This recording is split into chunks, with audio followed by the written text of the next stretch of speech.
Baik, selamat pagi, siang, sore, malam, atau kapanpun rekan-rekan dan Bu Ratri selaku dosen pengampu mata kuliah ini melihat video ini. Perkenalkan kami dari kelompok 6. Hari ini akan mempresentasikan tugas kelompok untuk mata kuliah Psikologi Adiksi yang berjudul Studi Kasus Faktual Adiksi Seks. Lalu sebelum memulai, izinkan saya memperkenalkan anggota kelompok kami, yaitu saya sendiri, Sri Panjang Lestari. Bersama rekan-rekan saya ada Ade Mega Utami, Ade Purwati, Emma Aulia Putri, dan Putri Nur Halisa. Mari kita masuk ke agenda pembahasan hari ini. Boleh next slide.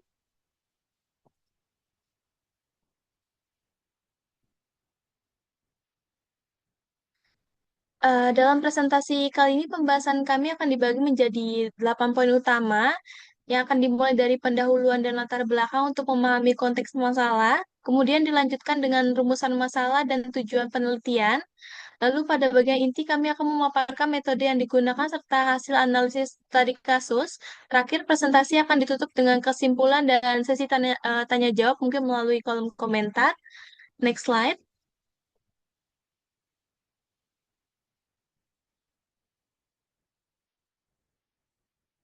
Oke, pertama mari kita bedah apa itu adiksi. Berdasarkan American Society of Addiction Medicine atau Perhimpunan Kedokteran Adiksi Amerika tahun 2011, adiksi dipahami sebagai gangguan otak kronis yang mempengaruhi sistem reward, motivasi, dan memori kita.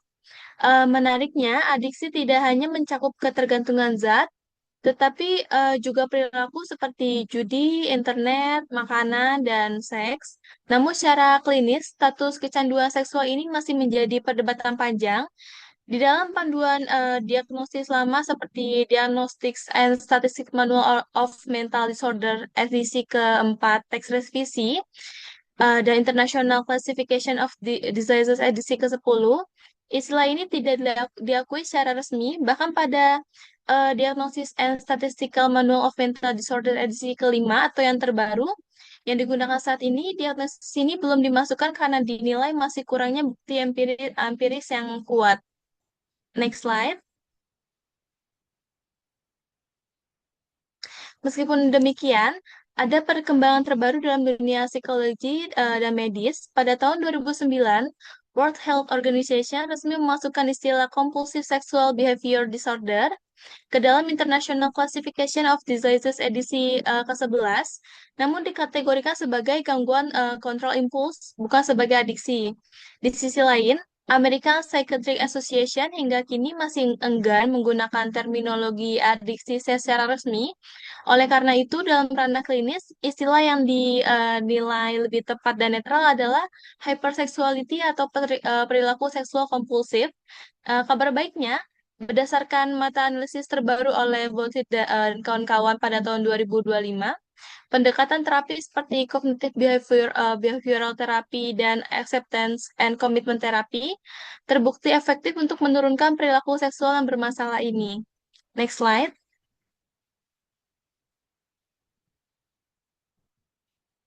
Berangkat dari dinamika teoritis tersebut, studi kasus kelompok kami dirancang untuk menjawab 4 rumusan masalah utama.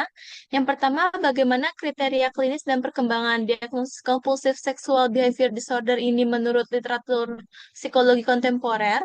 Yang kedua, bagaimana dinamika siklus adiksi dan karakteristik perilaku seksual non-parafilia yang terjadi secara nyata pada kasus faktual aktor David Duchovny ini.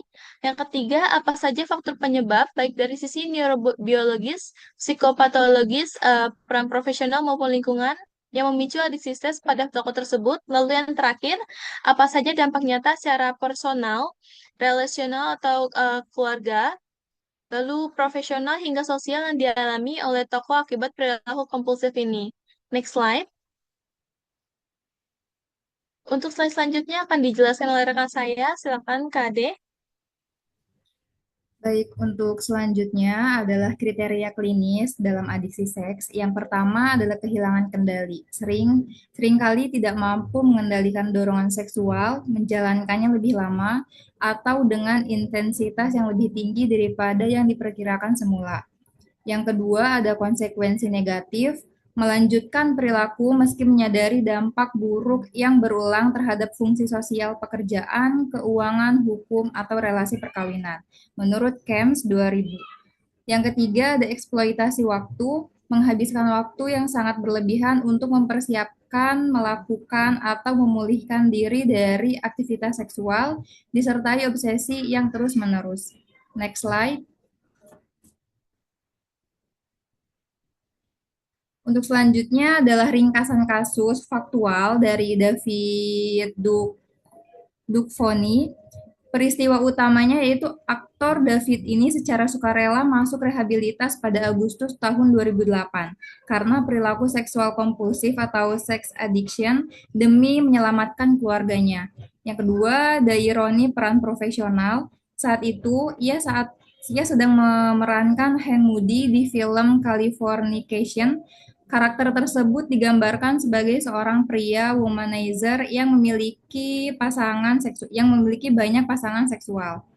Akar masalahnya adalah kecanduannya bukan dipicu oleh hasrat seksual, melainkan sebagai pelarian atau eskapisme dari stres dan kecemasan, didukung oleh fasilitas privasi serta finansial sebagai selebritas. Selanjutnya adalah dampak nyata, mengalami mengalami tekanan media yang masif dan keretakan rumah tangga yang berujung pada perceraian dengan T. Leoni pada tahun 2014. Yang terakhir ada kesimpulan klinis. Kasusnya ini menjadi preseden media dan membuktikan bahwa pemulihan adiksi perilaku bersifat non-linier, sehingga membutuhkan terapi kombinasi jangka panjang. Next slide. Selanjutnya di sini ada 4 fase siklus adiksi seksual. Yang pertama ada obsesi, pikiran dan preokupasi mental yang intens dan konstan terhadap fantasi seksual yang tak terkendali. Yang kedua ada ritualisasi, mulai mengembangkan pola kebiasaan, rutinitas, atau persiapan khusus untuk memenuhi hasrat seksual. Yang ketiga ada kompulsivitas, menjalankan perilaku seksual yang tidak terkendali meskipun menyadari dampak buruknya bagi kehidupan. Yang keempat ada keputusasaan, timbulnya penyesalan mendalam, rasa malu, bersalah, serta kesadaran penuh bahwa kontrol diri telah hilang. Untuk next-nya akan dibacakan oleh teman saya. Terima kasih. Selanjutnya yaitu klasifikasi perilaku. Yang pertama itu adalah kategori non-parafilia. Menurut Coleman dan kawan-kawan di tahun 2003, mengacu pada klasifikasi, kasus Duchovny tidak menunjukkan penyimpangan objek seksual atau bukan ekshibionisme atau fetisme, melainkan peningkatan drastis pada perilaku seksual konvensional sehingga masuk ke kategori non-parafilia. Yang kedua yaitu kompulsivitas klinis. Kompulsivitas klinis seksual Duchovny terlihat jelas dari kesadaran klinisnya untuk mencari pengobatan rawat inap secara sukarela. Terlihat dari kesadaran untuk secara sukarela menjalani rawat inap ini memenuhi kriteria adiksi menurut Goodman tahun 1990 yang menyatakan gagal menahan dorongan yang merusak kehidupan pribadi. Next slide. Faktor pemicu adiksi seksual. Menurut neurobiologis dan psikopatologi, adiksi seksual secara sering kali berfungsi sebagai mekanisme coping negatif atau maladaptive escape untuk lari dari perasaan cemas, stres berat, atau depresi kronis. Yang kedua, peran profesional. Perannya sebagai Hank Moody atau tokoh hiperseksual yang bertolak belakang dengan proses pemulihan diduga memicu kekambuhan pada di tahun 2011. Yang ketiga, aksesibilitas selebritas. Status sosial tinggi memberi privasi kekuasaan dan peluang yang mempermudah perilaku kompulsif tanpa pantauan publik. Yang keempat, teknologi atau di era digital enabler. Internet mempercepat akses dan pencarian stimulasi seksual tanpa batas. Boleh next slide.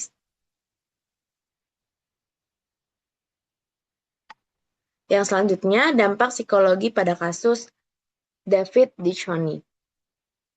Untuk dalam personal dan emosional, distress berat mendorong pengakuan dan rawat inap sukarela pada tahun 2008. Selanjutnya untuk relasional dan keluarga, 2 kali terjadi perpisahan berujung perceraian resmi dengan Tia Leoni pada tahun 2014. Yang ketiga, munculnya ironi publik karena kemiripan karakter fiktif hiperseksualnya dengan pergolakan psikologi nyatanya. Yang keempat, sosial dan reputasi. Sorotan media permanen menjadikan figur rujukan nasional pertama dalam wacana media sosial adiksi seks. Untuk selanjutnya akan dibacakan oleh teman saya, Kak Ade Mega. Terima kasih.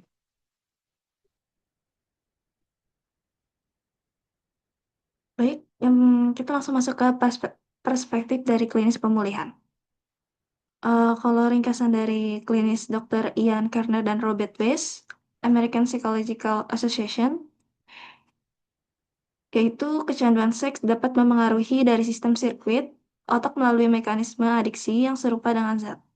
Jadi dari kondisi ini bukan sekedar masalah moral atau kurangnya kontrol diri semata, melainkan ada perubahan biologis nyata pada otak yang mirip dengan kecanduan narkoba atau alkohol. Oleh karena itu, proses pemulihannya tidak bisa instan dan bersifat non-linear. Ada kalanya pasien mengalami kemajuan pesat. Namun, ada kalanya juga mengalami kemunduran atau relapse. Maka dari itu, intervensi jangka pendek saja tidak cukup. Kita membutuhkan dari integrasi psikoterapi yang mendalam dan farmakoterapi jangka panjang untuk membantu menstabilkan sistem sirkuit otak pasien menuju pemulihan yang seutuhnya. Boleh next, Kak?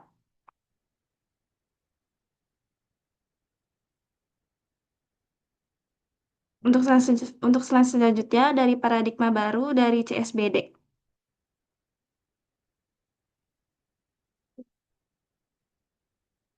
Compulsive Sexual Behavior Disorder atau CSBD dimasuknya dari CSBD ke dalam klasifikasi resmi WHO mengakhiri dari keracunan diagnostis atas istilah adiksi seks. Jadi sejak terbitnya ICD-11 ini telah resmi diklasifikasikan sebagai gangguan kontrol impulsif, bukan lagi dari sekedar istilah abu-abu seperti adiksi seks. Jadi langkah formal dari WHO ini sangat krusial karena berhasil mengakhiri keracunan diagnostik yang selama ini terjadi di dunia medis. Dengan adanya klasifikasi resmi ini, jadi memiliki landasan sains medis yang terukur. Ini membuktikan perlunya diagnosis berbasis sains yang terukur untuk merancang protokol penanganan klinis seperti terapi perilaku kognitif CBT dan asepten dan dari ACT komitmen terapi. Boleh next, Kak.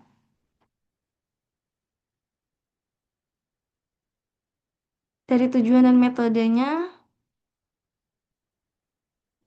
kasus perilaku seksual kompulsif David Duchovny ini, teori adiksi perilaku serta mengidentifikasi faktor penyebab dan dampaknya terhadap kehidupan pribadi dari relasional, profesional, dan sosial. Untuk metode penelitiannya, kami gunakan yaitu dengan pendekatan studi kasus. Datanya yang dikumpulkan melalui studi pustaka, dokumentasi berita, dan analisis literatur jurnal.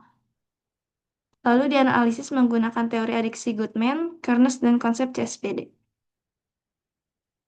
Selanjutnya, Kak, dilanjut oleh Kalisa.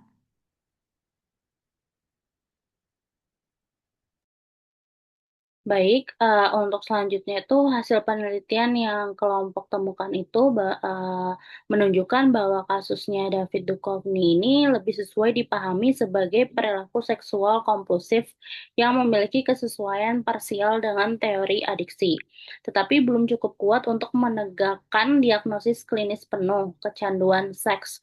Dampak yang paling menonjol adalah gangguan pada kehidupan pribadi, keluarga, reputasi dan perhatian media yang sangat besar.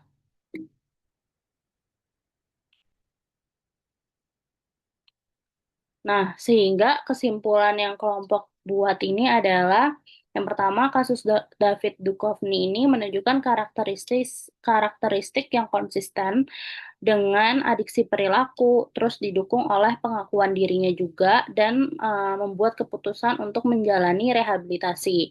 Lalu di kasus ini juga menggambarkan bahwa kecanduan seks atau compulsive sexual behavior disorder merupakan kondisi yang kompleks dan masih menjadi perdebatan dalam dunia psikologi.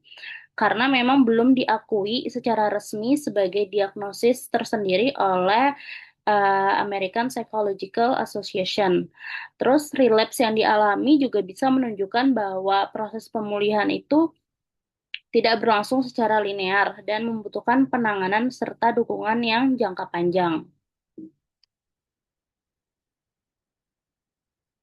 Lalu relapse yang dialami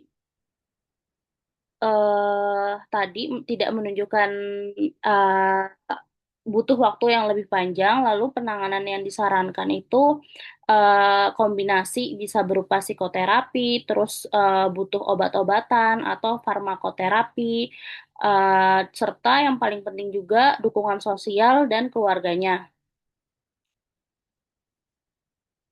Jadi sekian dari presentasi kelompok kami mengenai adiksi seks dari kasusnya David. Selanjutnya adalah sesi tanya jawab. Untuk teman-teman yang ada pertanyaan boleh ditanya di kolom komen. Sekian dari presentasi